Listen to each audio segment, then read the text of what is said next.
बहुत पुरानी बात है। एक सीधा साधा ब्राह्मण किसी दूसरे गांव से एक हष्ट पुष्ट बकरी खरीद कर लौट रहा था।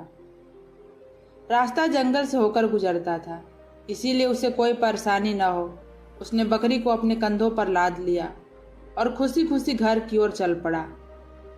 लेकिन रास्ते में 3 साथी ठगों की नज़र उस ब्राह्मण और उसकी मोटी ताजी बकरी पर पड़ गई। बकरी देखकर उनके मुंह में पानी आ गया। उन्होंने सोचा, इस शानदार बकरी को तो हमें ही हथियाना चाहिए, और एक चालाक योजना बनाई। अपनी योजना के अनुसार तीनों ठग जंगल के रास्ते में थोड़ी थोड़ी दूरी पर पेड़ों के पीछे जाकर छिप गए। कुछ दूर चलने पर ब्राह्मण पहले ठग के पास पहुंचा। ठग एकदम बाहर आया और हैरान होने का नाटक करने लगा। अरे महाराज, आप जैसे ज्ञानी पुरुष अपने कंधे पर एक कुत्ता लादकर क्यों घूम रहे हैं? यह तो घोर अधर्म है। ब्राह्मण ने गुस्से में कहा, मूर्ख, क्या तुझे दिखाई नहीं देता? यह एक बकरी है, कुत्ता नहीं। यह कहकर ब्राह्मण आगे बढ़ गया।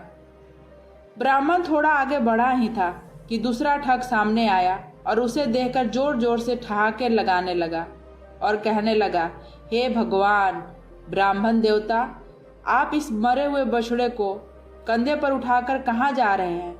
लोग देखेंगे तो क्या कहेंगे? अब ब्राह्मण थोड़ा सोच में पड़ गया। उसने बकरी को नीचे उतारा, उसे ध्यान से देखा।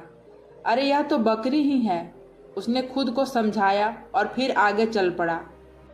लेकिन उसके मन में शक का बीज बोया जा चुका था। कुछ दूर आगे जाने पर तीसरा ठग उसके सामने आ गया और कहने लगा, छी छी महाराज, आप एक अपवित्र गधे को कंधे पर ढो रहे हैं। आप जैसे विद्वान को यह बिल्कुल शोभा नहीं देता। यह सुनते ही ब्राह्मण का दिमाग घूम गया। उसने सोचा, कोई इसे कुत्ता कहता है, कोई बछड़ा और कोई गधा। जरूर यह कोई जादुई राक्षस है जो रूप बदल रहा है। डर के मारे वह बकरी फेंक कर वहां से भाग गया। तीनों ठगों की चाल कामयाब हो गई। उन्होंने मजे से उस बकरी को पकड़ा और शानदार दावत उड़ाई। यह कहानी से हमें यह सीख मिलती है, अपनी आंखों और बुद्धि पर भरोसा रखें। दूसरों की बातों में आकर अपनी संपत्ति या विश्वास को न छोड़ें।